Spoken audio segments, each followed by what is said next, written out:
स्वागत है आप लोगों का इस वीडियो में। क्वेश्चन कह रहा है कि the radius of gyration of a uniform disc, एक यूनिफॉर्म डिस्क है, उसका रेडियस ऑफ गायरेशन एक लाइन जो परपेंडिकुलर टू द डिस्क है ना, वो लाइन कहीं भी हो सकती है, लेकिन मैं यहाँ पे माना हूँ डी डिस्टेंस पे, सेंटर से डी डिस्टेंस पे माना हूँ। तो उस लाइन के अबाउट, उस एक्सिस के अबाउट रेडियस ऑफ गायरेशन दिया हुआ है रेडियस के बराबर, यानी आर के बराबर दिया हुआ है। तो पूछा गया है कि find the distance of line from the centre, तो ये सेंटर से वो लाइन कितनी दूर पे रहा होगा।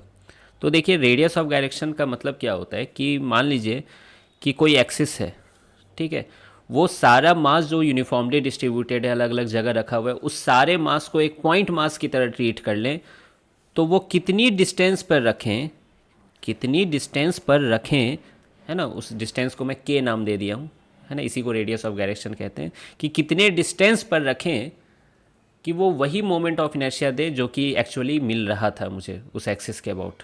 मतलब इस एक्सिस के अबाउट इस पूरे मास जो डिस्क वाला है उसका जो मोमेंट ऑफ इनर्शिया है, तो उस पूरे मास को मैं पॉइंट मास ट्रीट कर दूं, तो वो कितने डिस्टेंस पे रखूं।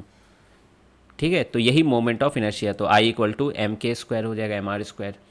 ठीक है, अब इस क्वेश्चन में के की वैल्यू कितनी दी गई है, आर की वैल्यू आर के बराबर दी गई है, के इक्वल टू आर है यहाँ पर, तो आई इक्वल टू क्या हो गया, एम आर स्क्वायर।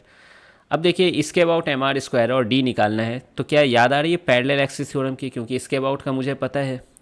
तो पैरेलल एक्सिस थ्योरम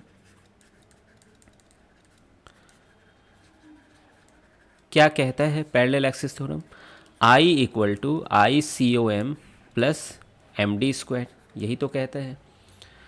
तो देखिए आई की वैल्यू क्या है, मोमेंट ऑफ इनर्शिया इस एक्सिस के अबाउट कितनी है, एम आर स्क्वायर है, और सेंटर ऑफ मास के अबाउट डिस्क का मोमेंट ऑफ इनर्शिया होता है M R square by two. ये आपको पता होगा, याद होना चाहिए, M R square by two. तो यहाँ पे मैं M R square by two रख दिया प्लस एम डी स्क्वायर। ठीक है, तो देखिए आप इसको सॉल्व कर लीजिए सिंपल एक लाइन में, R square minus R square by two हो जाएगा equal to D square, M M काट दिया हूँ मैं, ये आर स्क्वायर बाई टू बन जाएगा, फिर से D square equal to R square by two बन जाएगा। तो डी की वैल्यू कितनी हो जाएगी, आर बाई रूट टू। ठीक है, तो बेसिक था, रेडियस ऑफ डायरेक्शन का मतलब आपको बस पता होना चाहिए इस क्वेश्चन में, और पैरेलल एक्सिस थ्योरम मालूम होना चाहिए। तो ये दो कंसेप्ट यहाँ पे लगे हैं इस क्वेश्चन में। तो मैं आशा करता हूँ कि, और विश्वास है कि आपको ये समझ में आ गया होगा। मिलते हैं फिर नेक्स्ट वीडियो में।